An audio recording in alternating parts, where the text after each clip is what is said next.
جی بالکل، پاکستان میں غریبوں کی فلاح و بہبود کے لیے مختلف ادارے کام کر رہے ہیں، لیکن ایک ایسا ادارہ ہے جو صحیح معنوں میں لوگوں کی خدمت کر رہا ہے، اس ادارے کا نام ہے اخوت۔ اور آج اس وقت میرے ساتھ موجود ہیں اخوت کے فاؤنڈر ایگزیکٹو ڈائریکٹر ڈاکٹر محمد امجد ثاقب۔ ہم ان سے بات کریں گے، ان سے پوچھیں گے کہ اب یہ ادارہ پورے جو پاکستان میں پھیل چکا ہے، اس ادارے کا بنانے کا کیا مقصد تھا اور ان کے خیال میں ایسی کیا باتیں ہیں۔ ڈاکٹر صاحب بہت شکریہ آپ کے وقت کا۔ یہ بتائیے گا، اخوت ایک ادارہ پورے پاکستان میں کام کر رہا ہے، یہ آپ نے کیا سوچ کے ادارہ بنایا؟ بسم اللہ الرحمن الرحیم۔ دیکھیں، ہر شخص جو ہے اس معاشرے میں وہ اپنے حصے کی شمع روشن کرتا ہے۔ ہر شخص چاہتا ہے کہ میں بھی اس معاشرے کی، اس سماج کی تعمیر میں کوئی کردار ادا کروں۔ تو جن کو بھی اللہ تعالیٰ نے سمجھ، فہم و فراست یا وسائل دے رکھے ہیں، وہ اس کام میں آگے ہیں۔ صرف ریاست یا پرائیویٹ سیکٹر نہیں مسائل کا حل ڈھونڈ سکتا، سول سوسائٹی کو بھی آگے آنا چاہیے، تبھی ہم ایک خوشگوار ماحول اور ایک بہتر پاکستان بنا سکتے ہیں۔ تو یہی وہ سوچ تھی جو مجھے اور میرے کچھ دوستوں کو اس طرف جس نے مائل کیا کہ ہم کیا ایک کردار ادا کر سکتے ہیں۔ تو الحمدللہ کہ ہمیں ہماری جو توجہ ایک بہت اہم اسلامی تاریخ کے ایک واقعے کی طرف گئی، جو ہجرت کے وقت پیش آیا۔ ہجرت جب مکہ سے مدینہ کی طرف نبی پاک صلی اللہ علیہ وآلہ وسلم اور ان کے دوست اور احباب اور اصحاب وہاں پر ایک نئے شہر میں پہنچے، تو یہ جو لوگ سفر کی صعوبتیں طے کر کے مدینہ پہنچے، تو ان کو اپنی زندگی شروع کرنے کے لیے ایک راستہ اور ایک حکمت عملی چاہیے تھی۔ تو اللہ کے رسول صلی اللہ علیہ وآلہ وسلم نے فرمایا کہ جو ایک مکہ کا رہنے والا ہے، اس کو ایک مدینہ کا رہنے والا اپنا لے، دوست بنا لے، ساتھی بنا لے۔ تو اس رشتے کو مواخات کہا گیا، بھائی چارہ۔ تو ہم نے کہا کہ اگر ہمیں اپنا کردار ادا کرنا ہے معاشرے میں دکھ اور درد کو ختم کرنے کا، تو یہ ہم بھی مواخات کا راستہ اپنا سکتے ہیں۔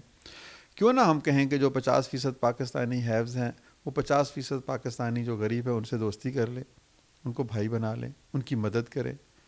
تو یوں اس تصور کی بنیاد پر یہ معاشرت، یہ ادارہ وجود میں آتا ہے۔ اور اس کی ویژن کیا ہے کہ ہم ایک ایسا معاشرہ بنانا چاہتے ہیں جس میں ہر شخص عزت سے زندگی گزارے۔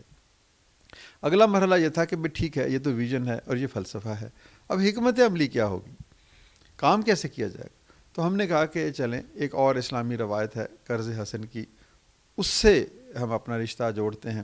تو ایک قرض حسن فنڈ بناتے ہیں جس میں جو ہیوز ہیں، جن کا بھی میں نے ذکر کیا، وہ کچھ عطیات دیں گے اور ہم اخوت بطور ادارہ ان عطیات کو غریب لوگوں تک پہنچائے گا۔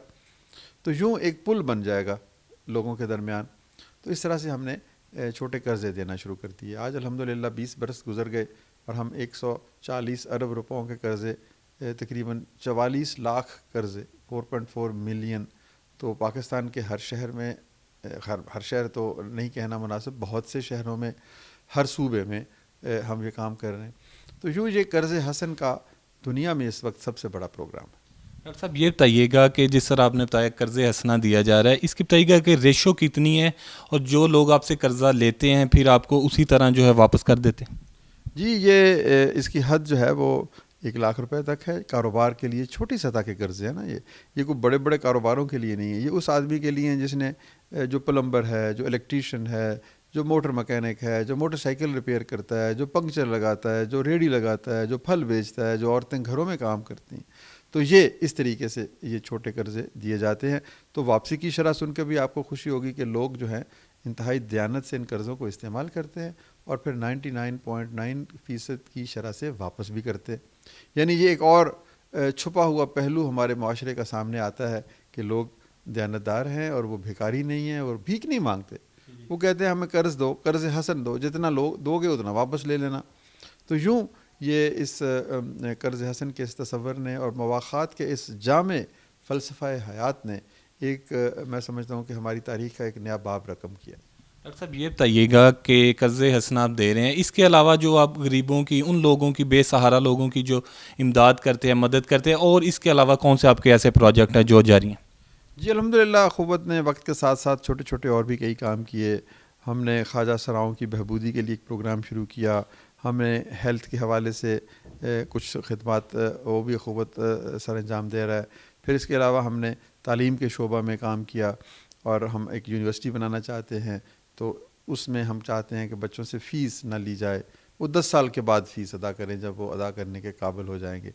تو اس کے علاوہ ہم نے ایک کلوتھس بینک بنایا. یہ بھی ایک بڑا منفرد سا تصور ہے کہ ہم کہتے ہیں کہ آپ اپنے الماریوں میں دیکھیں, بکسوں میں دیکھیں, ایسے کپڑے جو آپ کو پسند نہیں رہے, موسم بدل گیا, چھوٹے ہو گئے, آپ اپنے بھائی کو بھی تو دے دیتے ہیں, لیکن اب یہ ہے کہ وہ الماریوں میں بند رہتے ہیں, تو آپ ہمیں دے دیں, ہم ان کپڑوں کو صاف کر کے, ڈرائی کلین کروا کے, پیک کر کے, تو ہم دور دراز علاقوں میں ان لوگوں کو دے دیں گے جن کے پاس یہ کپڑے نہیں ہیں. یعنی آپ کے پرانے کپڑے جو ہیں وہ کسی کے نئے کپڑے بن جائیں گے.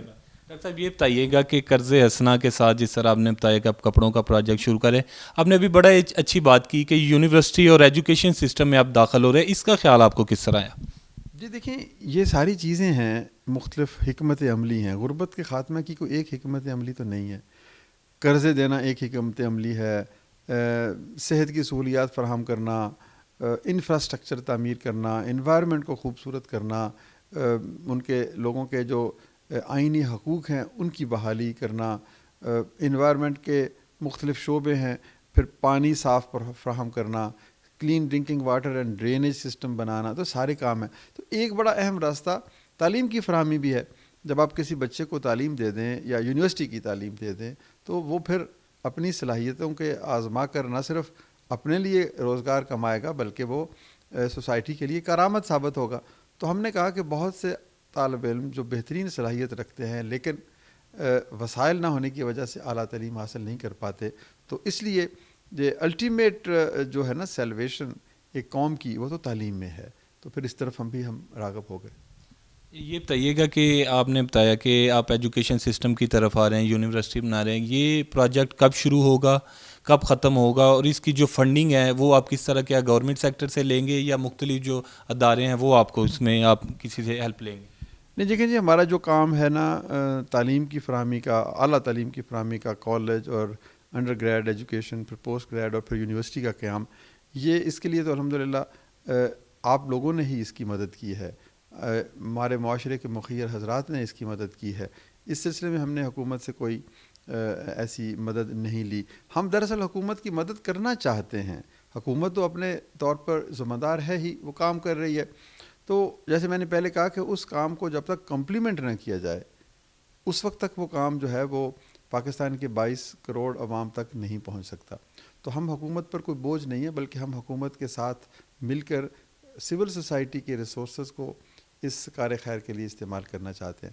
تو یہ آہستہ آہستہ ہماری تعلیم کا جو شعبہ ہے اس میں ہم ابھی یونیورسٹی کے لیے ہم نے چارٹر اپلائی کرنا ہے. ہمارے کالجز ہیں, کوئی 1000 کے لگ بھگ بچے پڑھتے ہیں مختلف, اور ہر صوبے کے بچے پڑھتے ہیں, ہر علاقے کی نمائندگی ہوتی ہے. تو بس نہیں, وہ تمام بچے جو ہے نا وہ فیس نہیں دے رہے, لیکن یہ نہیں ہے کہ وہ کہہ رہے ہیں کہ جی ہم نے مفت پڑھنا. وہ فیس دیں گے, وہ بڑے قابل, ذہین, محنتی اور عزت نفس رکھنے والے بچے ہیں, تو وہ لوٹائیں گے. لیکن آپ اور میں اپنے بچوں کو پڑھاتے ہیں تو ہم تو ان سے فیس نہیں لیتے نا, اس امید میں کہ یہ بڑھاپے میں ہمارا سہارا بنیں گے. تو یہ بچے اس سوسائٹی کے بچے ہیں, اور جب یہ بڑے ہوں گے تو یہ سوسائٹی کو سہارا دیں گے. تو اس کو اخوت کے اسی جو ہمگیر تصور میں نے آپ کو بتایا تھا اس کے تحت آپ لوگوں نے, ہم لوگوں نے, معاشرے کے اچھے لوگوں نے ان کو اپنا لیا ہے. تو یہ ایک اس طریقے سے یہ تصور ہے, اور اس میں الحمدللہ لوگ زکوٰۃ دیتے ہیں, عطیات دیتے ہیں, اور مختلف قسم کے صدقات دیتے ہیں. تو یوں یہ رقم آتی ہے وہ ہمارے قرض حسن میں صدقات اور عطیات جاتے ہیں, اور صحت, ٹرانسجینڈرز اور تعلیم کے لیے زکوٰۃ کام آتی ہے.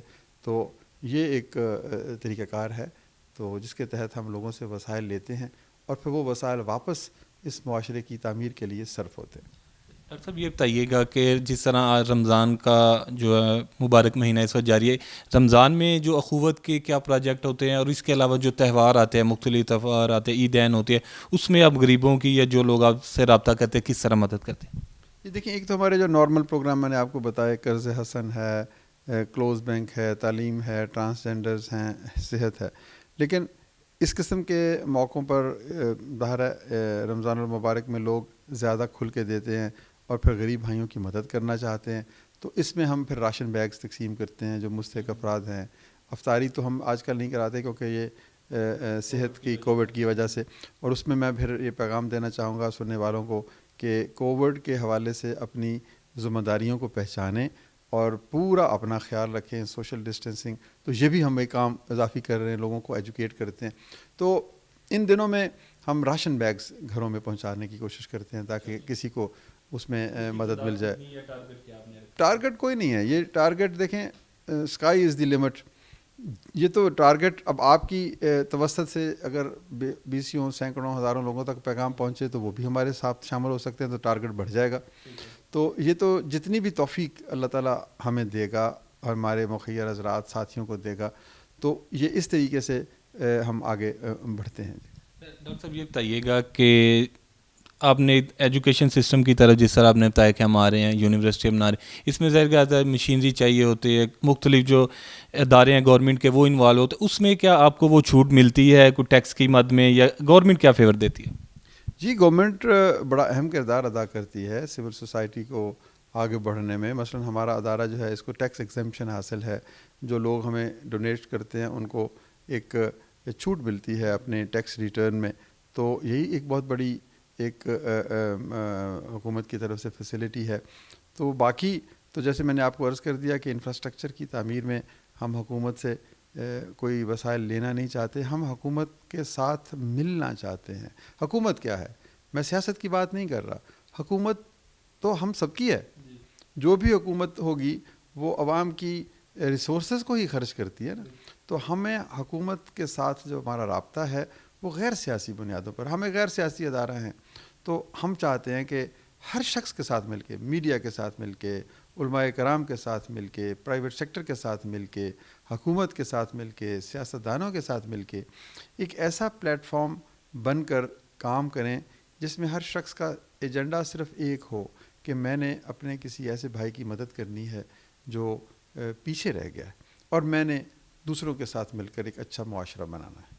صاحب یہ بتائیے گا کہ ایک بہت لمبا عرصہ ہے جس طرح آپ نے بتایا کہ جب یہ ادارہ بنا تو کتنے لوگ آپ کے ساتھ اس وقت شامل ہے, اور یہ ٹیم جو آپ کے ساتھ اتنی اچھا کام کر رہی ہے اس کے بارے میں کیا کہیں گے؟ جی الحمدللہ, میں تو کہتا ہوں کہ اللہ تعالیٰ کی سب سے بڑی رحمت ہم پر یہی ہوئی کہ ہماری ایک خوبصورت ٹیم بن گئی.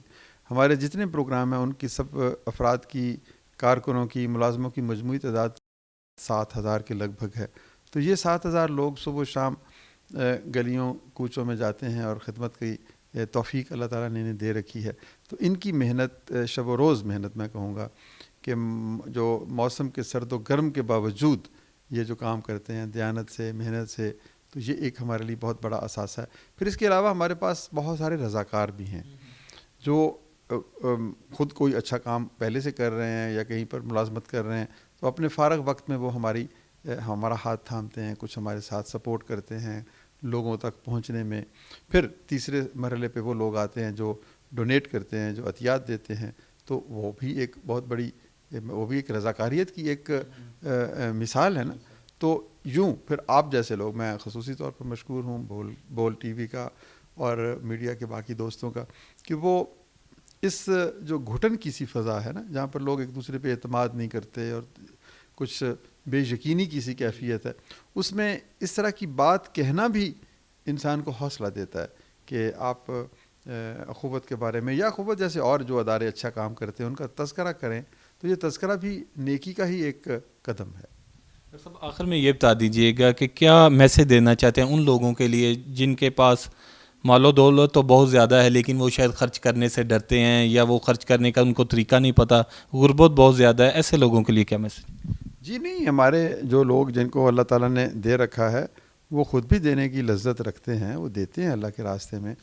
تو بہرحال کہنا یہی ہے کہ جتنا زیادہ سے زیادہ ہو دیجیے. ہمیں اپنی ضروریات کے بعد جو کچھ بھی زائد ہے وہ تو اللہ کی راہ میں دینا سب سے بڑی نیکی ہے, اور اسی کی تاکید کی گئی ہے. تو ہم اپنے ان دوستوں سے جن کو زندگی کی بہت ساری خوشیاں میسر ہیں, اللہ تعالیٰ نے بہت سی نعمتیں دے رکھی ہیں, ان سے میں یہی کہوں گا کہ وہ ضرور دیکھیں کہ کسی اور کے گھر میں چولہا سرد تو نہیں ہے. ہمسائے کو ہمسائے کا خیال رکھنا چاہیے, ایک امیر بستی کو ایک غریب بستی کا خیال رکھنا چاہیے. ایک اگر میرے بچے پڑھ گئے ہیں تو مجھے کسی اور خاندان کے کسی اچھے بچے کو اپنا لینا چاہیے. تو اخوت کا یہ جو تصور ہے صرف اخوت ادارے کے توسط سے نہیں بلکہ مواخات کے اس جذبہ کے توسط سے اگر اس پر ہم عمل کریں تو ہم معاشرے کے ہر دکھ کا مداوع کر سکتے ہیں. ڈاکٹر محمد امجد صاحب تھے جو اخوت کے ایگزیکٹو ڈائریکٹر ہیں. انہوں نے بڑی خوبصورت باتیں کی اور آخر میں مختصر انہوں نے بڑا اچھا کہا کہ وہ لوگ جن کے پاس اپنی ضرورت سے زیادہ ہے یا ضرورت سے زیادہ بڑھ جاتا ہے، ان کو چاہیے کہ جو ان کے پڑوسی ہیں یا ایسے لوگ جن کے پاس روزگار نہیں ہے، مال و دولت نہیں ہے، ان کی ضرور مدد کریں. اور اخوت ادارہ بھی اسی کا نام تھا. جی.